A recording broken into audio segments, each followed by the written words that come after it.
ageze neyekyanga bwati n'akasuka panchi bwati olumaliza Kato ne mugamba Kato enkasuka y'omukono gwetwala omutima agigeze n'akasuka panchi n'asinziira namugamba Kato omutima ogwo baasonda musonde ono yamuwadde sente namugamba muganda wange Ajibudala assalamu alaykum nga kitale kya mwami Kato ng'omu ku basembeyo okubeera naye ng'omulaba musajja mulamu bulungi amaanyi alina twabadde naye awo ku ssaawa nga 9:10 awo waliwo omwana wa NTV Alex najja n'amukolako abadde alina interview gy'amukolako najja ne mugambo na lebo kangana ngamba muyaye gwe togenda nkwagala nnyo njagala tubeere wano ffenna nina bye njagala okubuulira ambuulira omuzannyo ogwo omupya bambi babadde abatambula nabo mu project ey'omuzannyo omupya mumuyambe muguse ekirooto kye ate muyambe ne famire ya Kato bambi Kato abadde muntu alina omukwano twabadde noono ne musiibula ku ddwaliro wano Mulago era nga twongera okubatuusaako amawulire agatali malungi kitalo nnyo ekya Honorable Kato Lubwama era nga munnakatemba naye nga wano tulina abakungu batwaza mikwano gye basitukiddemu ne bajja olw'omulanga nga emuze mu kuwulira nga kitalo nnyo ekya Honorable Kato Lubwama Kato Lubwama mukwano gwange Obi wa Kampala Secondary School bebayizi abamu abaasookawo ngenda omulaba mu 2003 najja nga nguluminga wabadde ng'ayogera nnyo erinnya Sudais bw'agenda okuba oluseka akozesa linnya lyaye bw'ayogera baasomeseza ayogera Sudais ekiri fane ku Sande namugamba ebugerere twalina eddwamu b'amasuudi nangamba jangu nkime njagala abantu bagenda kulaba muzannyo gwange ne mukimeeka Kato Lubwama ne tubeera ffenna ne tutuuka ebugerere n'abuuza ku mulangira ne tumaliriza okubuuza ku mulangira ne tuyingira awo mu bitooka okulya emmere bamuwa VIP tent Kato Lubwama n'abaganze seetaaga njakulya nabayaayi nze ndi muyaayi ne tukkirya mu bittaala ne Haji Budala ono ne tutuula ne tulya emmere nanze saagala nnyo bintawaanya tuvaayo bwe tutya nga Sudais nokimanyi nkwagala nnyo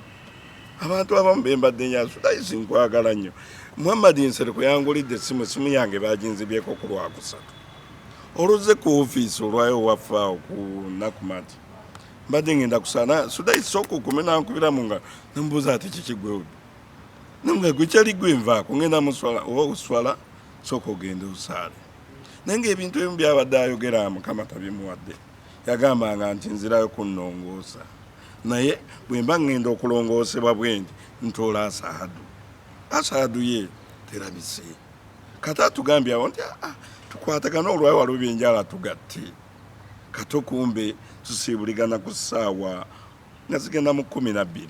Kato nga Sudais kangende njala kulya mmere twawukana ne Kato ng'ali mu Simairo twamaliriza bulungi nnyo n'abantu bonna betubadde nabo mbadde Haji Budala Honorable Nsereko Bababula Rashidi ffenna nga tuli awo nga teri yalowooza nti Kato agenda naye ebya Mukama obuyinza bwe yesigaliza obuyinza kullu nafsi dhahikati mautu Allah yagera byonna buli muntu ajja kumba kufa Kato agenze ffenna gyekkubo okuba tusooseye obusobozi mu mbeera wano ebimu ku bye mutegedde amawulire gano gagenza okutuuka kuba akutemeddetemeddemu agamba atandisa atya okubanga oba wava mu bulamu oba okwekyanga mu bulamu abadde mulamu tabadde na kimuluma abadde mulamu kuffe mu ndowooza yaffe naye ku lwa Mungu ng'essaawa zaaweddeyo dda era njawukanye naye neŋŋamba akolanga bulijjo bw'okola era nenkola bulijjo nga bwentiro mukola netwawukana neŋŋenda mu byange naye nadda mu bibi kyenkomyeko nzizemu okuwulira 8:00 mukwano gwange Sudais ate Kato ye yasomesa ono nga Kato akubira n'essimu ng'onankubira ngamba nti Kato afudde nabadde nga nyokwadde essimu zono mirundi ng'ebiri 8:00 za kiro Sudais amagaki naye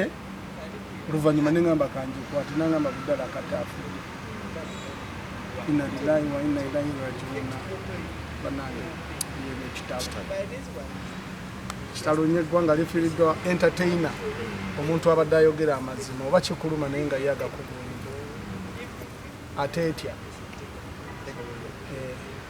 so tetunafuna report ya ddwaliro naye okutwalizamu ensonga zibaddemu mutima mutima kitalo nnyo era wajjukira yagendako India ku operation y'omutima era abantu mbadde mumuvumanga nti mwasonda omutima gwe mwasonda gumaze ne gwabika wali kirala azeeyo Kato yabadde Kato era ng'ebintu byebyo nga bw'omuulya Kato ng'akola ebintu bye nga ebifaanana naye nga byebyo ebya bulijjo nga ye Kato na bw'omuvuma bw'oti okutuuka alajja kugamba tonsibwe tuuka eriraga kulaaza kiki olidde ku mmere twawukanye ngamba nti tulinawo essente zaffe zigenda kuvaayo sodai tukole projekiti yaffe gye tubadde tugenda okupulaninga tubadde tulina nnyo bye tulina okukola Mukama atugumye nammwe abagumye Kato Lubwama buli omu amusigaze mu kifaananyi kye ate tumusabire ate naffe tugenda temulowooza nti abasigadde tetulina kubo Kato waakutte weewo naffe tugenda twetereze kudda eri Mukama Katonda tukole emirimu gye buli omu mu ddiini ya musiraamu saala omulokole sabanga nnyo Katonda omukatoliki saba nnyo Katonda saawa yonna tudda gy'ali tewaliwo kirala kyonna Mukama Katonda amusaasire ebimusobyeko ng'omutonde ye Kato Lubwama waffe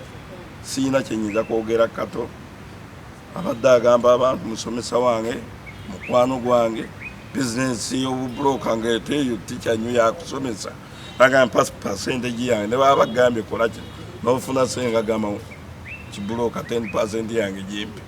nange olumusaana ne mwantu wafunyewa 10% yange jimpe era twawukanye nga buli omu afunye sente ku mulimu Omukama amusaasire banaye toyanzizanya ab'amawulire Kato wammwe agenze Mukama amusaasire Mukama abeere namwe eggwanga lyonna kibalungi. Amannya gange nze Nsuuga Mustafa nkola ne Alihira Holdings ate era tetusijja bayita baavu omuntu wa wansi omufuna mpola fenna gye tuggwa nange ndi mufuna mpola so sikolera bantu sina kika kye ngamba mbuno nno nkolera baneeno wabula buli omu era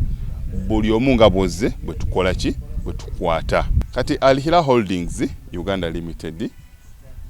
tusangibwa Kamoocha Prince Charles Drive plot 45 Kamoocha we wali offices zaffe tuyine namba z'amasimu esooka ya Airtel 07017669992 neya MTN 0789224230 abasinga batumanyira mu biodigester kuba bwe tuvudde nnyo mu kamera naye nga baklanti baffe abapya n'abakadde bagenze bakitegeera nti no ne general construction yenna mwetuli.